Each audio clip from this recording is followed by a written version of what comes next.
So, is it a good time to refinance or buy a house? Keep watching and I'm going to tell you what my thoughts are in just a minute. And if you haven't done so already, please hit the subscribe button and hit the bell to be notified when I release a video, which is every single Friday. So, I'm going to get right to it today, guys. The short answer to that question, is it a good time to refinance? The answer is yes, okay? And if you haven't heard the news already, you can see, check it out right now. If you search anything mortgage related, you're going to see tons of articles saying how interest rates are at all-time lows, if not near all-time lows, depending on the day you check. So the stock market has been tanking. Coronavirus has scared a lot of people, and when stocks go down, mortgage rates go down. So that's kind of what's happened in this situation, and we're near all-time lows. So if you're a current homeowner and you have an interest rate above 4%, definitely talk to a mortgage advisor and see if it's a good time to refinance, because rates are right now in the 3.25 to 3.5% range. If you have other high interest debt, if you have a ton of credit cards or any other debt, really student loan, anything that's higher than 5%, it's a great time to roll that into your mortgage and get it locked in at 3.25%. You really are not going to be able to beat those interest rates anywhere with any other type of loan. So definitely is a good time to refinance. So one of the questions that I get asked is, I just did a refinance, let's say 3 years ago, okay? A refinance going to start me over on a 30-year term. Isn't that a bad thing? Well, yes. If you start over on a 30-year term, you don't want to start over. You want to pay that off if you can. So here's the great news. One of the banks that I work with, like United Wholesale Mortgage, now allows you to have a 27-year mortgage. You can have a 24-year mortgage. It's called FlexPay. So they're allowing you to choose how many years you want your loan to be. So if you refinanced 3 years ago and you don't want to start over on a 30-year term, you don't have to.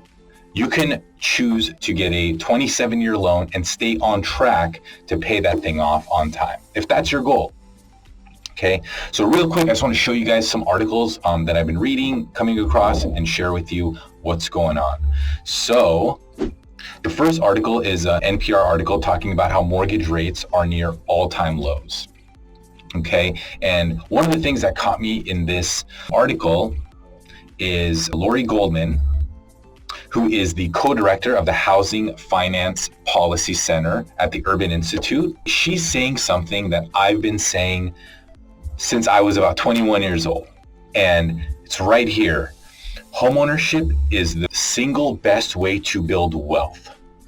And this is a statistic I've used in past videos. I don't know how long you've been watching me, but if you have been, this is something that I've basically reiterated a few times. The median homeowner, so if you are a homeowner, your average net worth is $230,000, okay? On average. If you are a renter and you do not own a home, your net worth, on average, it's not every single person, but on average, your net worth is $5,000. So just by taking this simple step of buying a home, you are going to be in the pool of homeowners who have an average net worth of $230,000, where if you're a renter, the average net worth is $5,000 or less.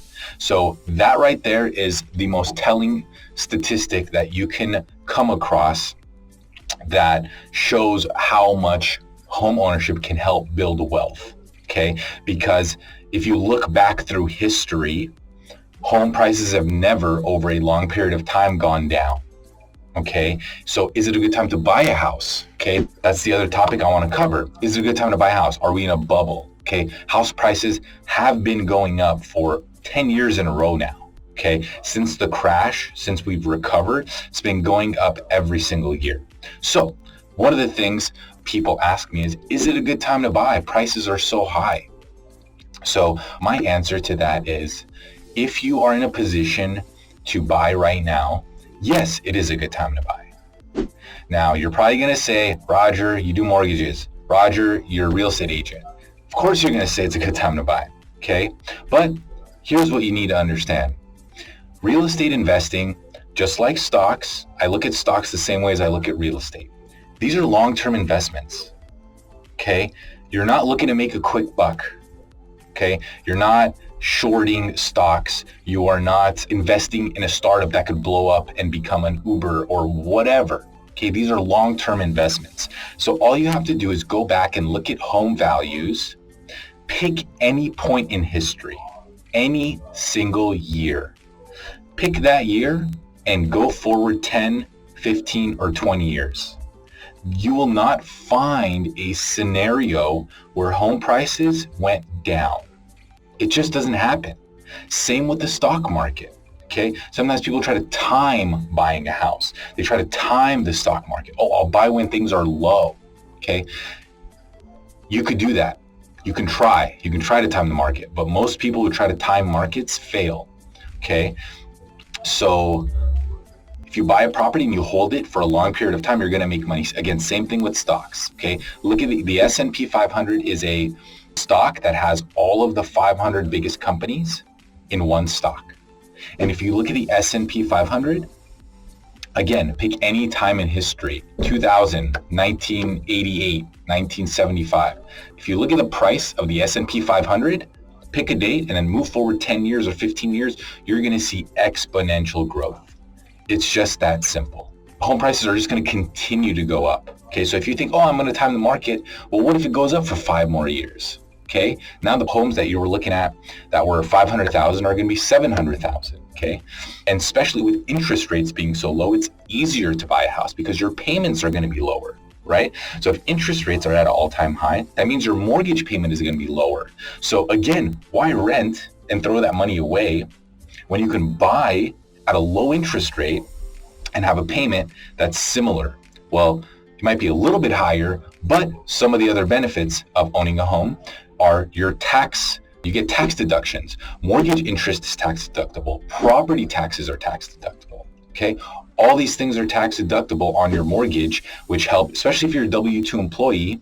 You don't have many deductions left. You have the standard deductions. So on top of that, one of the only deductions remaining are your mortgage interest and property taxes. Okay, so I also wanted to share a quick story. I was sitting with my dad and he was talking to me about when he came to this country, late 80s, okay? And he was saying how they were looking for houses and houses in their area were about $150,000, okay? This was in probably 1990, 1990 to 1995, let's say, in the San Fernando Valley in LA. They were looking at houses and houses were like 150,000. And then they came across this one house and it was 170,000. And they're like, wow, that's an expensive house. Like, we can't afford that house. Well, anyway, they didn't end up buying any house, which I share in another video. But we were talking the other day and he was saying like, wow, you know, these houses that we were looking at that were 150, then the house that we looked at that was 170,000. And we're like, man, that's expensive.